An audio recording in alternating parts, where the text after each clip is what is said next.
Alhamdulillahi rabbil alamin arrahmanir rahim maliki yawmiddin la ilaha illa huwa yaf'alu ma yurid.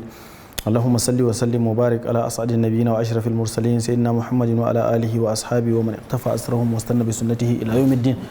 Bayan haka yan uwa musulmi, wannan program din namu mai albarka na ga shawara a yau insha Allah za mu karkata akalan wannan shiri ne zuwa ga iyaye kuma malamai na addini. Shawarwari za a bayar dangane da malaman addini. Kamar yadda muka sani dai cewa mu ma ɗalibai ne ba malaman ba ne, amma dai abinda malamai suka ce kuma dangane da shawarar da suka ba malamai yan uwansu shi muke so mu dan sakewa tilawa domin a tattauna akai. yan uwanmu da masu sauraron mu a faɗin duniya gabaki ɗaya da fatan kuna tare da mu domin mu saurari waɗannan shawarwari mu ji abin da ya kamata malaman mu su kasance. Malaman addini a kowane lokaci su ne waɗanda suke wato ainihin masu haska al'umma, su ne waɗanda idan suka miƙe al'umma ta miƙe, su ne waɗanda idan suka karkace al'umma ta karkace. Idan malamai suka sa son zuciya a cikin al'amuransu na addini to mutane ma za su tafi akan son zuciya gabaki ɗaya. Idan malamai suka sa Allah da yi domin Allah tabaraka wa ta'ala a cikin ayyukansu to mutane ma za su tafi akan domin yi domin Allah tabaraka wa ta'ala. Shi yasa wani malami yake cewa abin da yake fitowa daga cikin zuciya yake shiga, abin da yake fitowa daga baki kuma kunne yake shiga. Shine ma'anan cewa duk abin da ka fitar da shi ikhlasan lillahi, cewa kayi ne domin mutane su fahimci gaskiya kuma su bi, to sai kaga Allah tabaraka wa ta'ala ya sa mutanen sun bi gaskiya. Haka nan kuma wanda ya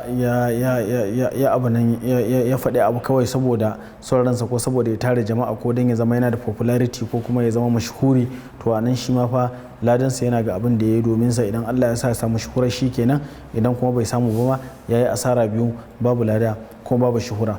Saboda haka daga cikin shawarwarin da ake ba malaman addini da na farko, malamin addini ya zama wani element ne na kokarin haɗa kan al'umma ba na kokarin raba kan al'umma ba. A kowane lokaci ya zamanto cewa tunaninka shine ya za a yi ka haɗa kan al'umma ga baki ɗaya, ya za a yi ka nuna wa mutane gaskiya su bi domin kansu ya haɗu akan wannan gaskiyar.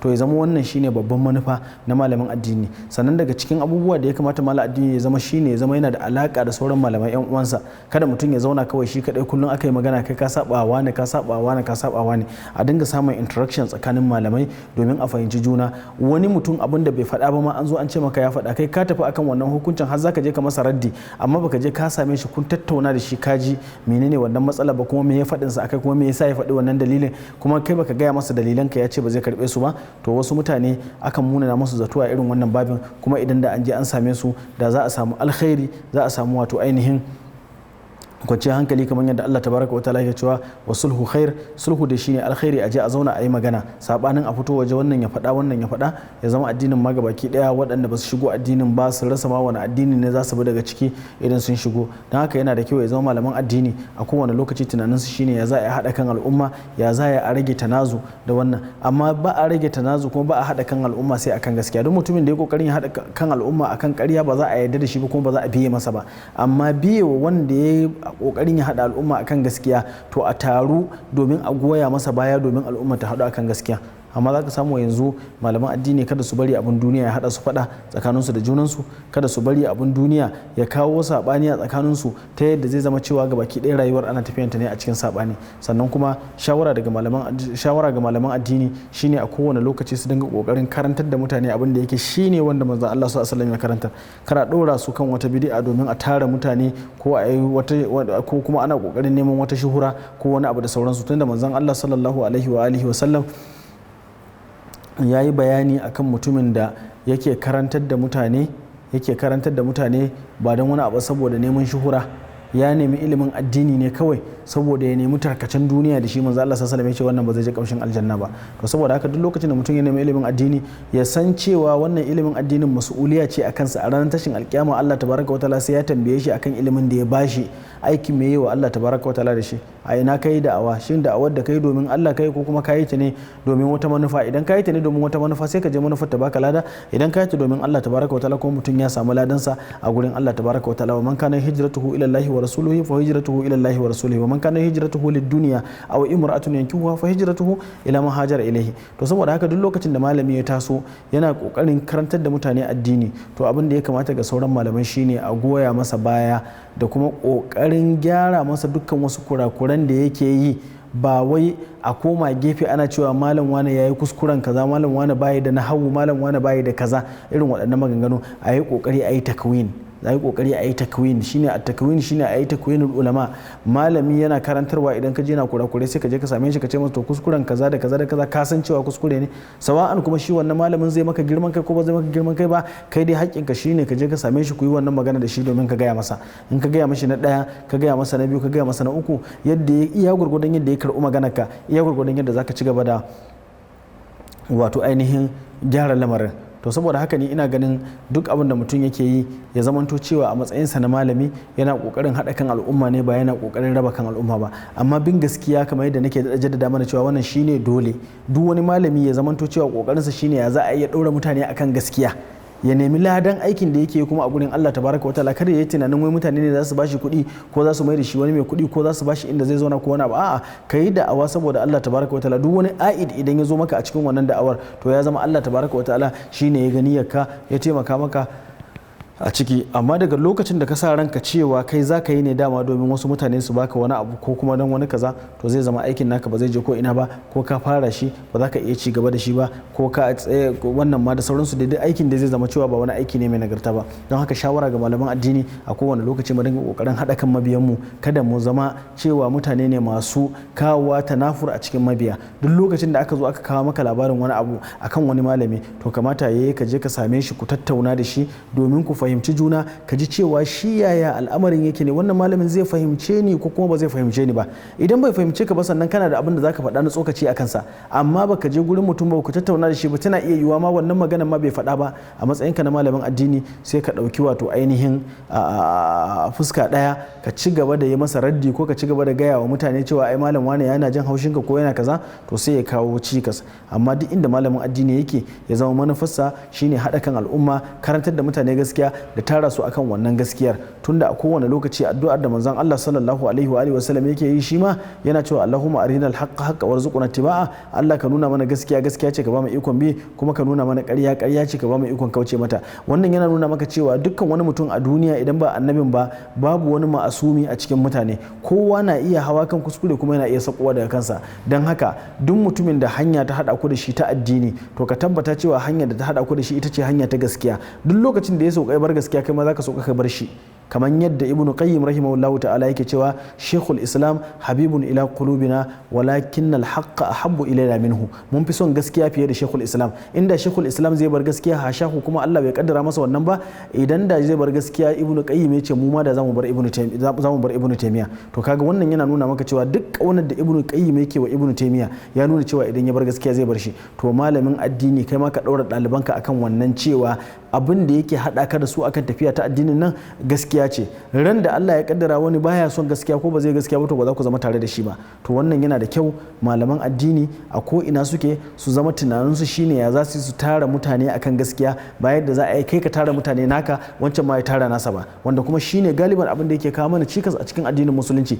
Allah tabaraka wa ta'ala ya mana umarni da mu zaman to tsintsiya ne madaurin ki daya, ba a yi zancen cewa wai mu rarraba kawunan mu kowa ya je ba, tunda Allah ya ce wala takunu minal mushrikin minal ladzina farraqu dinahum wa kanu shi'a. Kada mu zamanto cikin waɗanda suka yi shirka, tsarin su shine farraqu dinahum, sun raba addinin su, wa kanu shi'a suka zama kungiya kungiya, kullu hizbin bima ladayhim farihun. To idan ka duba ka gani sai ga cewa kusan mu din ma yanzu ga baki ɗaya kowa ya bangare ne an tafi. Wannan malaman su ne yan kaza, wa'annan malaman su ne yan kaza, wa'annan malaman su ne yan kaza. Babu wani majalisi da yake hada mutane a zo a zauna a tattauna a fahimci gaskiya. Waɗanda suke ganin akan gaskiyan suke ma su ma babu zancen tattauna akan gaskiyan a cikin su, balle kuma a yi kokari a shiga cikin waɗanda su ba sa kan gaskiya. Saboda ita da'awa tana buƙatar hikima, kamar yadda Allah tabaraka wa ta'ala ya ce ud'u ila sabili rabbika bil hikmati wal mau'izati al hasana, aka ce wajadiluhum billati hiya ahsan. To duk lokacin da zaka kira mutane zuwa ga addini, ka kira su zuwa ga abin da yake shine da abin da yake shine mai kyau, shine alkur'ani, shine sunnar manzon Allah sallallahu alaihi wa alihi wasallam. Amma zaka samu mutane yanzu malamai sun riga sun fatsama. Kusan yawancin malamai zaka samu cewa suna dogaro ne da maganganun ɗalibansu.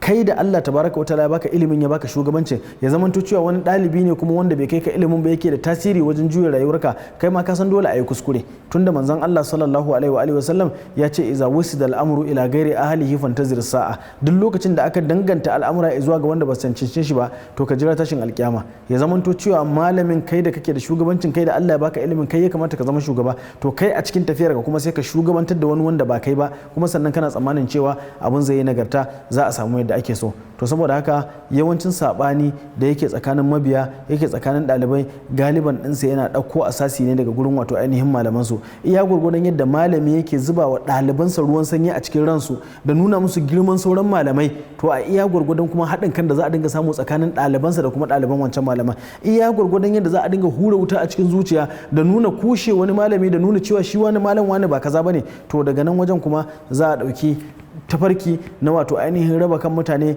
da sa matsananciyar gaba tsakanin mabiya. A kowane lokaci za a iya samun wato ainihin cikas ko wani wato ainihin tarzama ko wani tashin hankali a tsakanin mabiya. To ni dai abin da nake daɗa jaddadawa, nake daɗa ba da shawara shine duk malami ya zama niyyarsa ta farko da manufofinsa ya zanto cewa manufofi ne na yaya za a yi mu haɗa kan al'umma, yaya za a yi a haɗa kan al'umma. Rashin haɗa kan al'umma fa ba ƙaramin cikas bane a tafiya ta addinin musulunci. Allah tabaraka wa ta'ala ya bayyana mana cewa haɗa kan al'umma shine komai, amma sai ya zamanto cewa daga gurin malamai waɗanda suke karantar da mu abun kuma su ne daga gurin su ake samun wannan rabuwan kai din. To idan al'amari ya fara daga wanda yake shine shugaba, to yaya kake ganin kuma mabiyi zai kasance? Dan haka malamai mu zuba zuciya ruwan sanyi, a danne zuciya, a yi haƙuri, a dinga ƙoƙarin samun majalisi na fahimtar juna. A duk lokacin da aka zo aka maka labarin wani malam wani ya ce maka kaza ko yayi kaza, to a samu majalisi na fahimtar juna. Kada ya zamanto cewa majalisi ne kawai za a zo a yi shi na a kawo maka rahoton wannan malamin, shi ma a kai masa rahoton ka, tare da wannan kuma shi wanda ya kawo rahoton ba a taba kure shi ba, ba a taba zama da shi ba, balle a ce gobe ya ce ba zai sake ba. To amma duk lokacin da mutum ya kawo maka hiran wani, sai ka ce to zo mu je wajensa. Idan aka je aka tattauna, to daga nan wajen zaka gane menene ainihin zancen da wato ainihin abin da ake ciki. To hakan kuma zai iya sakawa kai ya zama in ma ba a je an daidaita din ba, kai dai gobe kuma ba za a sake kawo maka gulmin wani ba, saboda kowa zai ji tsoron ka cewa in an kawo to za ka ce aje. To saboda haka yana da kyau malamai su yi tunani akan irin waɗannan abubuwa. Shawara ce ta wato ainihin a haɗa kai, ita ce tafi kowace girma a zamanin yanzu. Shawara ta haɗin kai, saboda rarrabuwan kan ne ya yi yawa, an farraka an yi bayan kuma sannan rabuwar kan ta yawa, sai zama kowane malamin kuma kowa yana da irin nashi manufofin.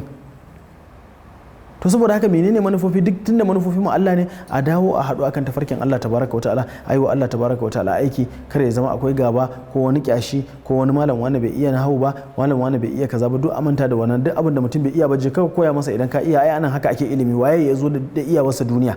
To saboda haka yana da kyau malamai su gane wannan, mu fahimci cewa haɗa kan al'umma shine abin da zai kawo mana izza, mu a matsayinmu na malaman da kuma mu a matsayinmu na ɗalibai. Kowane lokaci wannan shine zai kawo mana izza. Lokacin da malamanmu suka zama kansu ɗaya, tsintsiya maɗaurin ki ɗaya, suka zama tunaninsu ɗaya, hangensu ɗaya, al'amuransu iri ɗaya, to a nan ne za a samu nagartacciyar al'umma wanda take da shugabanni wanda suke wato ainihin nagari. Allah tabaraka wa ta'ala ya mana albarka, ya taimake mu gabaki ɗaya da mu da malamanmu gabaki ɗaya. Wassalamu alaikum wa rahmatullahi ta'ala wa barakatuh.